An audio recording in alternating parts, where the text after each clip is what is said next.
సరస్వతీదేవి చేతిలో ఉన్న పుస్తకం జ్ఞానానికి సంకేతం. పుస్తకం ద్వారా జ్ఞానం లభిస్తుంది. జ్ఞానం మనిషిలో తీర్చిదిద్దిన సంపూర్ణ వ్యక్తిత్వానికి, హృదయ నిర్మలత్వానికి ప్రతీక. సంహరించాల్సింది వ్యక్తిని కాదు, అతనిలోని రాక్షస గుణాన్ని మాత్రమే అనే సంకేతాన్ని సరస్వతీదేవి చేతిలోని పుస్తకం ద్వారా అందుతుంది. అమ్మ చేతిలో వీణ సంగీతానికి ప్రతిరూపం.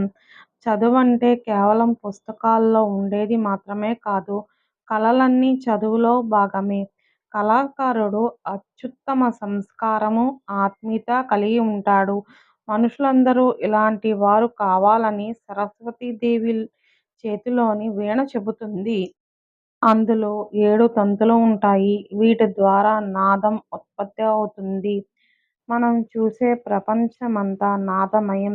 పరమేశ్వరుడు నాద స్వరూపుడు కాబట్టి పరమేశ్వరుణ్ణి చేరుకోవాలంటే నాదోపాసన చేయాలన్న సందేశం కూడా సరస్వతీదేవి చేతిలో వీణ చెబుతుంది. ఆమె వాహనం హంస. పాలలో కలిసిన నీరు వేరు చేసి కేవలం పాలను మాత్రమే స్వీకరించే గుణం హంసకు ఉంటుంది. సమాజంలో మంచి చెడు పాలు నీళ్ళులా కలిసే ఉంటాయి. ఉత్తమ జ్ఞానం కలిగిన వ్యక్తి హంసలాగా చెడును వదిలేసి మంచిని మాత్రమే గ్రహించాలని చెప్పడం హంస వాహనం ఇచ్చే సందేశం.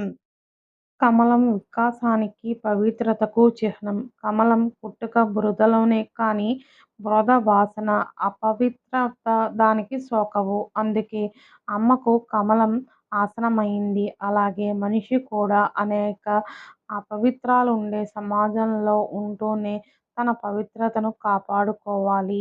మనోవికాసాన్ని సాధించాలనే సందేశాన్ని కమలం అందిస్తుంది. మన శరీరంలో ఉండే శక్తిని జాగృతమైనప్పుడు అందుకు ప్రతీకగా కూడా కమలాన్ని యోగ సాధకులు చెబుతూ ఉంటారు. సరస్వతీదేవి ధరించే తెలుపు వస్త్రాలు స్వచ్ఛతకు చిహ్నం. మనిషి కూడా స్వచ్ఛంగా ఉండాలని ఇవి సూచిస్తాయి. తెలుపు వస్త్రం ఏ చిన్న రంగు పడినా అది స్వచ్ఛతను కోల్పోతుంది, చూడటానికి ఇంపుగా ఉంటుంది. మనిషి కూడా అంతే. ఏ చిన్న అపవాదు వచ్చినా, తప్పు చేసినా ఆ ఫలితం అతడి జీవితాంతం వెంటాడుతూ ఉంటుంది.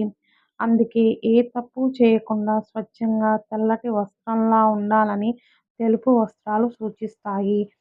ఆమె చేతిలోని రుద్రాక్షమాల ఆత్మ చైతన్యాన్ని సూచిస్తుంది. కేవలం భౌతిక, లౌకికమైన విద్య మాత్రమే మనిషిని భగవంతుడి వద్దకు చేర్చలేదు.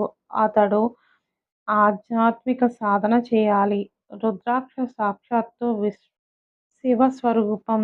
ఆత్మ సాక్షాత్కారం పొందడానికి రుద్రాక్ష మార్గం చెబుతుంది.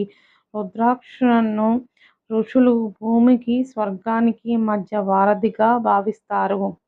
ఈ వీడియో గనుక మీకు నచ్చినట్లయితే లైక్ చేయండి, షేర్ చేయండి, కామెంట్ చేయండి అండ్ సబ్స్క్రైబ్ చేసుకోండి.